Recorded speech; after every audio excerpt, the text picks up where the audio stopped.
దేవుడికే శతకోపం పెట్టాడో కనుడు. జనగామ జిల్లా పాలకుర్తి నియోజకవర్గంలోని వల్మిడి దేవస్థానం పేరుతో దందాకు తెరతీశాడు.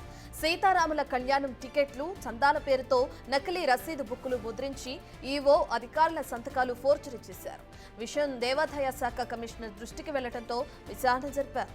గతంలో ధర్మకర్తగా చేసిన రవి ఈ అక్రమ వసూళ్లు చేపట్టినట్లు గుర్తించారు అధికారులు. పోలీస్ స్టేషన్లో ఫిర్యాదు చేశారు. ఇప్పుడు 4వ బుక్ నడుస్తుంది. అంటే ఇవి కళ్యాణం కోసం ముందు బుక్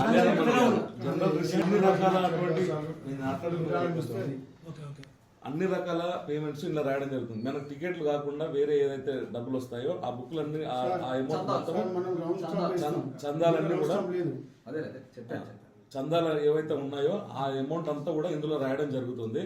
మన అఫీషియల్ బుక్ కి ఇక్కడ ఈవో గారు సర్టిఫై చేసినటువంటి డిపార్ట్మెంట్ వారు సర్టిఫై చేసినటువంటి సర్టిఫికేట్ కాపీగా ఉంటుంది, సర్టిఫై చేసినటువంటి కాపీగా ఉంటుంది. ఇది మన జనరల్ రసీదులు 109 నెంబర్ ఏదైతే బయట సర్క్యులేట్ అవుతుందో దాని తాలూకు రసీదు నెంబర్ ఇది. అంటే ఇది అఫీషియల్ బుక్ లో ఉన్నట్టు రసీదు నెంబర్.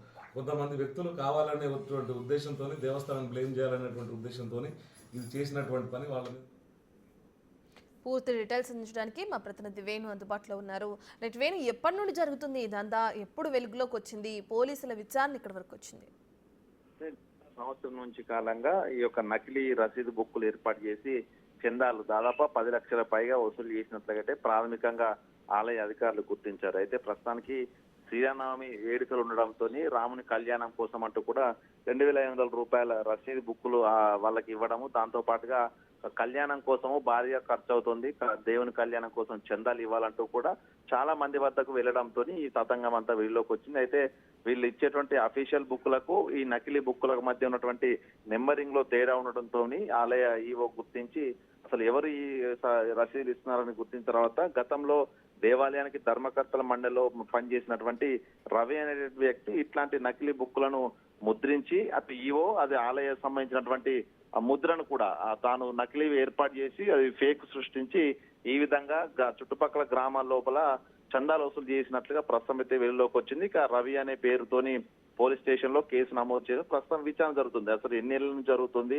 ఎంత మంది దగ్గర వీళ్ళు చందాల పేరిట వసూలు చేశారు, ఇక శ్రీరామనవమి సందర్భంగా రాములూరి పెళ్లి కోసం ఎంత మంది దగ్గర వసూలు చేశారనేది కూడా ఇక దానిపై పూర్తి ఎంక్వైరీ జరిగిన తర్వాత ఎంత లక్షల లోపల వసూలు జరిగిన దానిపై కూడా క్లారిటీ వచ్చే అవకాశం. అయితే గత సంవత్సరం నుంచి కాలంగా ఇట్లా నకిలీ బుక్ తో ఫేక్ రసీదులు ఇస్తూ అవసరంలో పాల్పడుతుంటే ఈవో నిజంగా ఇన్ని రోజులు పట్టించుకోలేదా?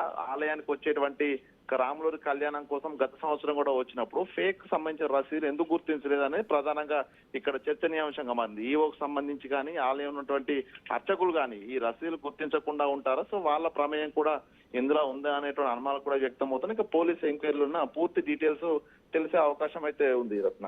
Right, thank you Venu.